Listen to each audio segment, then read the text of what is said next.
Stand by for gas deployment. Copy that. They deemed unwarranted. Specifically, they cite the use of tear gas and long-range acoustic devices. Hey, want to hear the most annoying sound in the world?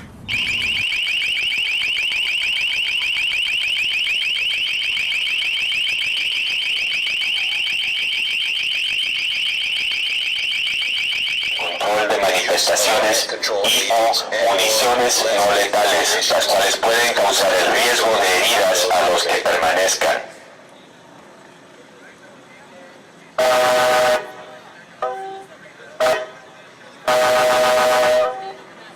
By order of the City of Pittsburgh Chief Police, I hereby declare this to be an unlawful assembly. By order of the City of Pittsburgh Chief Police, I hereby declare this to be an unlawful assembly. I order all those assembled to immediately disperse. You must leave the immediate vicinity. If you remain in this immediate vicinity, you will be in violation of the Pennsylvania Crimes Code, no matter what your purpose is.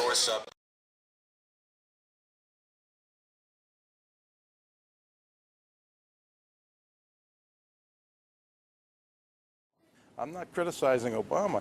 He, at the last summit, tried to get them to talk about where the big picture and stay off the side issues. But I don't know if he's going to be able to prevail because they're approaching this summit with how can we avoid talking about the obvious so we can get out of town quickly and have a nice photo opportunity.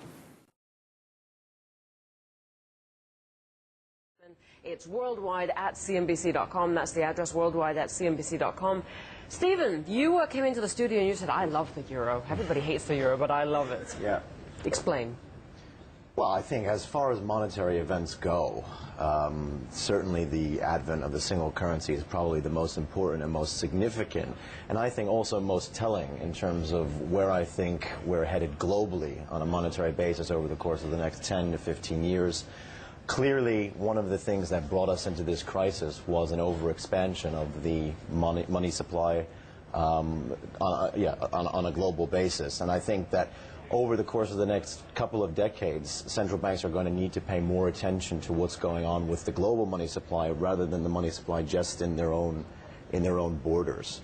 And that might call into question the need for some kind of a global central bank, or a global central bank that's united by central banks for bigger monetary areas underneath that global central bank. That's why we will continue our stimulus efforts until our people are back to work and phase them out when our recovery is strong. But we can't stop there. Going forward, we cannot tolerate the same old boom and bust economy of the past. We can't grow complacent. We can't wait for a crisis to cooperate.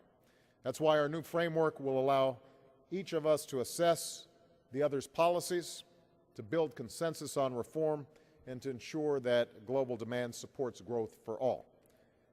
Second, we agreed to take concrete steps to move forward with tough new financial regulations so that crises like this can never happen again. Never again should we let the schemes of a reckless few put the world's financial system and our people's well-being at risk. Those who abuse the system must be held accountable. Those who act irresponsibly must not count on taxpayer dollars. Those days are over. And that's why we've agreed to a strong set of reforms. We will bring more transparency to the derivatives market, and we will strengthen national capital standards so that banks can withstand losses and pay for their own risks. We will create more powerful tools to hold large global financial firms accountable and orderly procedures to manage failures without burdening taxpayers. And we will tie executive pay to long-term performance so that sound decisions are rewarded instead of short-term greed. In short, our financial system will be far different and more secure than the one that failed so dramatically last year. Third, we agreed to phase out subsidies for fossil fuels so that we can transition to a 21st century energy economy, a historic effort that would ultimately phase out nearly $300 billion in global subsidies. This reform will increase our energy security. It will help transform our economy so that we're creating the clean energy jobs of the future. And it will help us combat the threat posed by climate change. As I said earlier this week in New York, All nations have a responsibility to meet this challenge, and together we have taken a substantial step forward in meeting that responsibility. Finally, we agreed to reform our system of global economic cooperation and governance. We can no longer meet the challenges of the 21st century with 20th century approaches.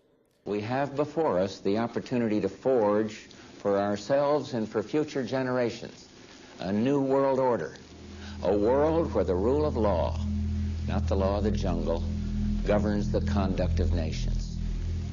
When we are successful, and we will be, we have a real chance at this new world order, an order in which a credible United Nations can use its peacekeeping role to fulfill the promise and vision of the UN's founders. Build new markets and help the world's most vulnerable citizens climb out of poverty.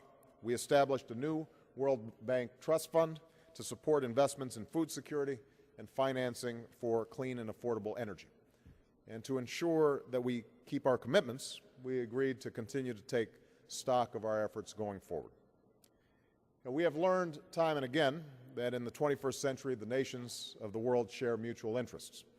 That's why I've called for a new era of engagement that yields real results for our people, an era when nations live up to their responsibilities and act on behalf of our shared security and prosperity. And that's exactly the kind of strong cooperation that we forged here in Pittsburgh and earlier this week in New York. Indeed, on issue after issue, we see that the international community is beginning to move forward together. At the G20, we've achieved a level of tangible global economic cooperation that we have never seen before, while also acting to address the threat posed by climate change. At the United Nations Security Council, we passed a historic resolution to secure loose nuclear materials, to stop the spread of nuclear weapons, and to seek the security of a world without them. 7-2, you're in fresh pursuit of violators. Regional issue, we have jurisdiction on campus. Excuse me, could you explain the reasons for all of this, sir? What's happening? Sir? Could you explain what's happening? Why we have to disperse?